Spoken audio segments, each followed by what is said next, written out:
నమస్కారం అండి. నా పేరు Arun Reddy. Welcome to my YouTube channel Arun Reddy tech for you. ఈరోజు మన టాపిక్ వచ్చేసి ఎస్క్యూఎల్ క్లాసెస్ అండి. సో చూద్దామా ఈ ఎస్క్యూఎల్ క్లాసెస్ అంటే.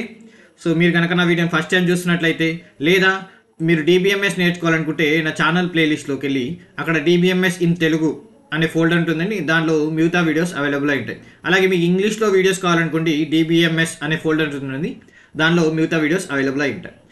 సో అలాగే ఈ వీడియోని లేదా నా తర్వాత వీడియోలను మిస్ కావద్దనుకుంటే నా ఛానల్ సబ్స్క్రైబ్ చేయండి, లైక్ చేయండి, షేర్ చేయండి. రైట్, సో వెళ్దాం మన టాపిక్కి. Right, okay. సో మన టాపిక్ వచ్చేసి SQL క్లాసెస్ అండి. సో SQL క్లాసెస్ ఎన్ని అంటే మనకి ఇక్కడ చాలా ఉన్నాయండి. సో అందులో మెయిన్ వచ్చేసి where classes, ordered by class, group by class, having class. Okay, so where class, order by, group by, having class చూద్దామా one by one. So first మనం వేర్ క్లాస్ అంటే ఏంటో చూద్దాం. Okay, so where classes. Okay, so where classes can be use to limit the number of rows to be displayed in the result set. So ఇక్కడ ఏమంటున్నాం, so మీకు కావాల్సినవి అంటే already ఒక టేబుల్లో మీకు కావాల్సిన డాటా మాత్రమే చూడాలనుకున్నప్పుడు, అంటే మీరు చూసే నంబర్ ఆఫ్ రోస్ని లిమిట్ చేయాలనుకుంటున్నారు. ఓకే, మీకు కావాల్సినవి అంటే మీకు మొత్తం టేబుల్లో మీకు కొద్దిగా డాటా కావాలి. ఓకే, సో అట్లాంటి సిచ్యువేషన్లో మనం ఈ వేర్ క్లాస్ అనేది వాడతాం. Okay, in general helping in filtering the records. Okay, so it returns only those queries which will fill the specific condition of the wear class. So ఇక్కడ ఏమంటున్నారు, అది ఫిల్టర్ చేసి డాటాని మీకు కావాల్సిన కండిషన్ ప్రకారం డాటాని ఇస్తుంది. ఫర్ ఎగ్జాంపుల్ నాకు ఎంప్లాయీస్ శాలరీ ఉందండి. నాకు ఎంప్లాయీస్ శాలరీ 25,000 అబౌవ్ ఎవరెవరికి శాలరీ వస్తుందో ఆ డాటా మాత్రమే కావాలి. సో ఇప్పుడు అప్పుడు ఏం చేయొచ్చు, మనం ఈ వేర్ క్లాస్ వాడి మనం డాటాని చూడొచ్చు. Okay, right. So where class is used in select, update, delete statements. అంటే జనరల్గా DDL స్టేట్మెంట్స్లో వాడచ్చు మనం. సో వేర్ క్లాస్ ఎక్కడ వాడచ్చు అంటే DDL స్టేట్మెంట్స్లో, అందులో ఇన్సర్ట్ వదిలేసి సెలెక్ట్, అప్డేట్, డిలీట్ స్టేట్మెంట్స్ పైన ఎక్కువ వాడచ్చు మనం. రైట్, సో మరి సింటాక్స్ ఏంటి అంటే సెలెక్ట్ కాలమ్ నేమ్. సో ఎన్ని కాలమ్స్ కావాలంటే అన్ని కాలమ్స్ సెలెక్ట్ చేసుకుని from table name where condition. Okay, so ఇది సింటాక్స్ అండి. సో ఒక చిన్న ఎగ్జాంపుల్ కూడా చూద్దాం. రైట్, సో చూడండి ఇక్కడ ఆల్రెడీ నా దగ్గర ఒక టేబుల్ ఉంది. ఓకే, సో ఈ టేబుల్లో నాకు డిపార్ట్మెంట్, ఓకే, సో డిపార్ట్మెంట్ 20 లేదా 20కి ఈక్వల్ లేదా 20 కన్నా ఎక్కువ నంబర్ ఉన్న డిపార్ట్మెంట్ మాత్రమే కావాలి. అంటే 20 కన్నా తక్కువ నంబర్ ఉన్న డిపార్ట్మెంట్ వద్దు నాకు. ఓకే, సో నేను ఏం చేస్తాను ఇక్కడ select star from, okay, select asterisk అంటాం మనం, from employee wear DID greater than or equal to 20. Okay, 20 లేదా 20 కన్నా ఎక్కువ నంబర్ ఏదైతే ఉందో డిపార్ట్మెంట్ నెంబర్ ఆ లిస్ట్ మాత్రమే కావాలి. సో మనకు అవుట్పుట్ ఎలా వస్తుంది చూడండి. సో ఇక్కడ 10 రావట్లేదు చూడండి. సో ఇలా మనకు కావాల్సిన డాటాని మనం చూడడానికి మనం ఈ వేర్ క్లాస్ వాడతాం. సో ఈ వేర్ క్లాస్ ఎక్కడ అప్లై చేస్తూ అంటే మనం DML కమాండ్స్ పైన అప్లై చేయొచ్చు. అంటే సెలెక్ట్, అప్డేట్ కానీ, ఓకే, మీరు ఏదైనా అప్డేట్ చేయాలనుకున్నప్పుడు ఈ వేర్ క్లాస్ వాడచ్చు. ఏదైనా డిలీట్, ఓన్లీ ఒక రో మాత్రమే డిలీట్ చేయాలనుకున్నప్పుడు అప్పుడు కూడా ఈ వేర్ కండిషన్ వాడచ్చు. ఓకే, సో వేర్ క్లాస్ అనొచ్చు, దాన్ని మనం వేర్ కండిషన్ కూడా అంటామండి. ఓకే, సో ఇలా వేర్ కండిషన్ అనేది మ్యాక్సిమం ఎక్కడైనా మనం ఈ వేర్ కండిషన్తోనే మ్యాక్సిమం మన SQL ప్రోగ్రామ్స్ చేస్తామండి. Okay, right. సో నెక్స్ట్ వచ్చేసి ఆర్డర్ బై అంటే ఏంటంటే సార్టింగ్ అండి. మనం ఎప్పుడైనా మనం సార్టింగ్ చేయాలనుకున్నాం అనుకోండి, సార్టింగ్ అంటే ఏంటి, అసెండింగ్ అంటే సీక్వెన్స్ కదా, అసెండింగ్ లేదా డిసెండింగ్ ఆర్డర్ కదా. సో ఈ ఆర్డర్ బై క్లాస్ ఏం చేస్తుంది, sort the result set in ascending or descending order. So రిజల్ట్ని అసెండింగ్ ఆర్డర్ లేదా డిసెండింగ్ ఆర్డర్లో సెట్ చేస్తుందట. So it sorts the records in ascending order by default. DESC key is used to sort the records in descending order. So ఇక్కడ ఏమంటున్నాం, ఒకవేళ మీరు ఏమీ ఇవ్వలేదు అనుకోండి, ఉట్టి ఆర్డర్ బై అని ఇచ్చారనుకోండి, అప్పుడు అసెండింగ్ ఆర్డర్ అంటే బై డిఫాల్ట్ అసెండింగ్ ఆర్డర్లో క్రియేట్ చేస్తుంది రికార్డ్స్ని. అదే మీరు DESC అని ఇచ్చారనుకోండి, డిసెండింగ్ ఆర్డర్. ఓకే, మరి అసెండింగ్ ఆర్డర్కి ఏం లేదా అంటే అసెండింగ్ ఆర్డర్ కూడా ఉంది, ASC. సో ASC అని ఇచ్చినా ఇవ్వకుండా బై డిఫాల్ట్ కూడా అసెండింగ్ ఆర్డర్ తీసుకుంటుంది. కాకపోతే డిసెండింగ్ ఆర్డర్ కావాలంటే DESC అని స్పెసిఫై చేయాలి. ఓకే, సో చూద్దాం ఒక syntax. Okay, select column name. చూడండి కాలమ్ నేమ్స్ ఎన్ని కాలమ్స్ కావాలండి, కాలమ్ సెలెక్ట్ చేసుకుని from table name order by. చూడండి ఆర్డర్ బై అంటే ఏ కాలం పైన చేయాలనుకుంటారు. ఫర్ ఎగ్జాంపుల్ నేమ్ ప్రకారం, రోల్ నెంబర్ ప్రకారం మీరు ఆర్డర్ బై చేయాలనుకుంటున్నారా, అంటే నేమ్ ప్రకారం సార్ట్ చేయాలనుకుంటున్నారా, రోల్ నెంబర్ ప్రకారం సార్ట్ చేయాలనుకుంటున్నారా, మార్క్స్ ప్రకారం సార్ట్ చేయాలనుకుంటున్నారా, ఆ కాలం నెంబర్. ఓకే, ఏఎస్సి అంటే అసెండింగ్, డిఈఎస్సి అంటే డిసెండింగ్. సో మీకు ఏది కావాలంటే అది తీసుకోవచ్చు, రైట్. సో అసెండింగ్ ఆర్డర్లో లేదా డిసెండింగ్ ఆర్డర్లో మనం ఆర్డర్ బై యూజ్ చేసి మన రికార్డ్ని సెట్ చేయొచ్చు, రైట్. సో ఇక ఎగ్జాంపుల్ చూద్దామా, రైట్.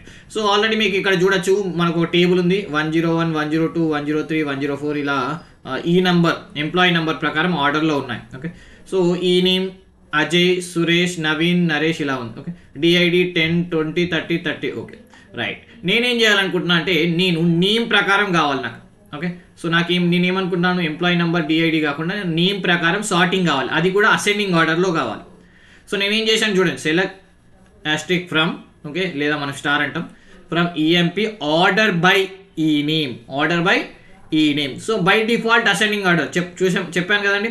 ఒకవేళ నేను ఇక్కడ ఏఎస్సి అని ఇవ్వకుంటే ఏమవుతుంది, అసెండింగ్ ఆర్డర్. చూడండి, సో ఇంతకుముందు సురేష్ అనేది మనకి సెకండ్ రోలో ఉండే. ఓకే, సో ఇప్పుడు చూడండి సురేష్ అనేది 4th వెళ్ళిపోయింది. ఓకే, సో ఇక్కడ నవీన్, నరేష్ ఉండే, నరేష్, నవీన్ వచ్చింది, రైట్. సో ఆర్డర్లో ఫస్ట్ అజయ్, సెకండ్ ఎన్ఏ, చూడండి ఎన్ఏఆర్, తర్వాత ఎన్ఏవి, తర్వాత ఎస్యు సురేష్. ఓకే, సో ఇలా మనం ఏం చేసాం, అసెండింగ్ ఆర్డర్లో. ఫర్ ఎగ్జాంపుల్ ఇదే నేను డిసెండింగ్ ఆర్డర్లో కావాలనుకున్నాను అనుకోండి, ఈ నేమ్ తర్వాత డిఈఎస్సి అని పెట్టాలి. ఫర్ ఎగ్జాంపుల్ చూపిస్తాను చూడండి ఇక్కడ డిఈఎస్సి అని పెట్టాను. సో పెట్టినప్పుడు ఏమవుతుంది చూడండి, సో ఈసారి చూడండి దీనికి రివర్స్ ఉంది. ఓకే, దీనికి రివర్స్ ఇక్కడ చూడండి, descending order Suresh, Naveen, Naresh, Ajay, Suresh, Naveen, Naresh, Ajay. So చూశారు కదండి. సో ఇలా మనకు కావాల్సిన అసెండింగ్ లేదా డిసెండింగ్ ఆర్డర్లో చేయడానికి మనం ఆర్డర్ బై అనేది వాడతాం. నెక్స్ట్ వెళ్దామా, right. Next group by. So group by ఏంటంటే సపోజ్ మీకు సబ్ టోటల్స్ కావాలి. ఓకే, ఏదైనా సబ్ టోటల్స్ కావాలి, లేదా ఒక డిపార్ట్మెంట్ యొక్క టోటల్ ఎంత ఖర్చు అవుతుంది, లేదా ఒక డిపార్ట్మెంట్లో ఉన్న ఒక ఎంప్లాయీస్ యొక్క యావరేజ్ శాలరీ ఎంత. సో ఇలాంటివి కనుక్కోవడానికి మనం గ్రూప్ బై క్లాజ్ అనేది వాడతాం. ఓకే, సబ్ టోటల్స్, మెయిన్గా సబ్ టోటల్స్ కనుక్కోవడానికి వాడతామండి. సో ఇది ఏం చేస్తుందంటే విత్ సెలెక్ట్, ఓకే, సెలెక్ట్ స్టేట్మెంట్తో వాడతాం మనం group by class is place after the wear class తర్వాత పెడతాం. ఓకే, దీన్ని okay in SQL statement. The group by class is specially used with aggregate functions. Aggregate functions ఏమున్నాయి, sum, average, max, మిన్, count కదా. So ఈ aggregate functions use చేస్తూ ఈ group by క్లాస్ని ఎలా వాడతాం, స్పెసిఫిక్గా అగ్రిగేట్ ఫంక్షన్స్ యూజ్ చేస్తూ వాడతాం. Okay, so to group the result based on one or more than one column. So ఇక్కడ ఏమంటున్నాం, మనం ఒక గ్రూప్ బై ఎలా చేస్తామంటే సబ్ టోటల్స్ లాగా అన్నాం కదా. ఒక చిన్న ఎగ్జాంపుల్ చూపిస్తాను, మీకు ఈజీగా అర్థమవుతుంది. సింటాక్స్ ఏంటి అంటే సెలెక్ట్ కాలం అని, ఎన్ని కాలమ్స్ అని కావాలనుకుంటే. ఓకే, సో ఇక్కడ గుర్తుపెట్టుకోండి, మీరు ఏదైతే గ్రూప్ బై చేస్తున్నారో, ఓకే, ఆ కాలం నేమే ఇక్కడ ఇవ్వాలి. ఒక కాలం name comma aggregate function column name from table name group by column name. Okay, so నేను ఒక ఎగ్జాంపుల్ చూపిస్తాను. ఫర్ ఎగ్జాంపుల్ మన దగ్గర ఒక టేబుల్ ఉంది చూడండి. ఓకే, సో ఈ టేబుల్లో నేను ఏం చేయాలనుకుంటున్నాను, ఇప్పుడు డిపార్ట్మెంట్ వైజ్ శాలరీ కనుక్కోవాలనుకుంటున్నాను. సో నేను ఏం చేస్తాను చూడండి, డిఐడి. ఓకే, సో మనం ఇక్కడ యూజ్ చేసేది department ID, DID some salary from EMP. చూడండి గ్రూప్ బై డిఐడి. సో ఇక్కడ ఇచ్చే మనం కాలం ఇక్కడ సేమ్ ఉండాలి, లేకుంటే మనకు రిజల్ట్ రాదు. గుర్తుపెట్టుకోండి, ఎందుకంటే మీరు చేసేది DID. Okay, so group by DID కాబట్టి ఆ కాలం మాత్రమే చూపిస్తుంది, వేరే కాలం పెడితే మళ్ళీ మీకు అది సరిగ్గా రాదు. Okay, right. సో అవుట్పుట్ ఎలా వస్తుందంటే చూడండి, డిఐడి 30. సో 30 చూడండి, ఇక్కడ 30లో ఏమవుంది, 3000 నవీన్ అనే వ్యక్తి 3000 శాలరీ, నరేష్ అనే వ్యక్తి 3000 కదా. సో రెండు కలిపితే 6000 కదా. సో డిపార్ట్మెంట్ ఐడి 30లో శాలరీ ఎంత ఇస్తున్నావు నువ్వు, 6000 అండి. చూడండి, అలాగే 20 చూడండి, 20 ఇక్కడ 2000, ఇక్కడ 4000. సో రెండు కలిపితే ఎంత, 6000 కదా. చూడండి, డిపార్ట్మెంట్ 20కి నువ్వు 6000 శాలరీ ఇస్తున్నావు. అదే డిపార్ట్మెంట్ 10, ఓకే, డిపార్ట్మెంట్ ఐడి 10కి నువ్వు 1000 రూపీస్ ఇస్తున్నావు. చూడండి, ఒక్కటే ఉంది కదా. సో ఇలా సమ్ శాలరీ, సమ్ లేదా అగ్రిగేట్ ఫంక్షన్స్ మనం ఇలా వాడచ్చు. బాగుంది కదా, రైట్.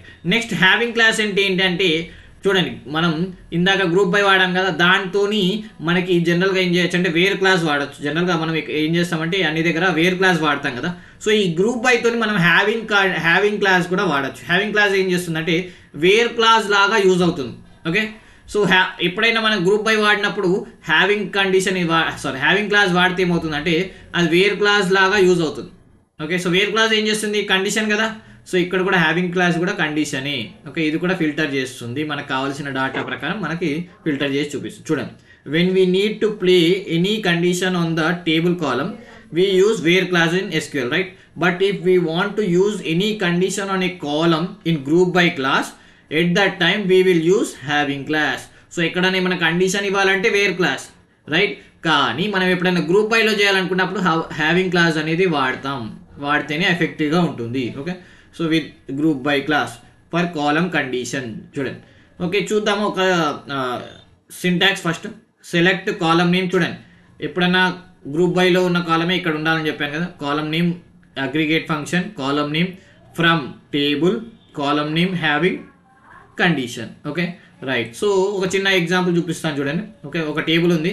టేబుల్లో నాకు ఏం కావాలంటే ఇందాక మనం ఏమనుకున్నాం, ఇందాక చేసిందే కదా మనం గ్రూప్ బై. ఓకే, సో ఇందాక చేసిన క్వెరీయే దీంట్లో నేను ఏం చేయాలనుకుంటే ఇప్పుడు మొత్తం చూపిస్తుంది కదా. సో ఇలా కాకుండా నాకు గ్రూప్ బై చేసి అంటే సమ్ శాలరీ చేసిన దాంట్లో నాకు ఏం కావాలి అంటే నాకు కండిషన్ ఇచ్చాను. చూడండి, కండిషన్ ఏంది, 2000 పైన ఉన్న శాలరీ 2000 సమ్ శాలరీ 2000 పైన ఉన్న వాటియే కావాలి. అంటే ఇక్కడ ఏమున్నాయి చూడండి, డిపార్ట్మెంట్ ఐడి 30ది 6000 ఉంది, డిపార్ట్మెంట్ ఐడి 20ది 6000, కాకపోతే డిపార్ట్మెంట్ ఏంది 1000. సో నాకు 2000 అబౌవ్ కావాలి. చూడండి, ఈ రెండు మాత్రమే వచ్చాయి. సో గ్రూప్ బైలో మీరు ఎప్పుడైనా ఏదైనా కండిషన్ ఇవ్వాలనుకుంటే అప్పుడు మనం హ్యావింగ్ వాడతాం. సో అర్థమైంది కదండి, వేర్ క్లాస్ లాగానే వేర్ కండిషన్ జనరల్గా వాడతాం. సో గ్రూప్ బైలో మనం ఏం వాడతాం, హ్యావింగ్ వాడతాం. సో ఫ్రెండ్స్, ఈ వీడియో మీకు అర్థమైంది అనుకుంటాను. సో అర్థమైతే ఈ వీడియో తప్పకుండా లైక్ చేయండి, షేర్ చేయండి, నన్ను సపోర్ట్ చేయండి. చాలామంది వీడియోస్ చూస్తున్నారు కానీ దాన్ని లైక్ చేయట్లేదు. ప్లీజ్ లైక్ చేయండి and support me. Thank you.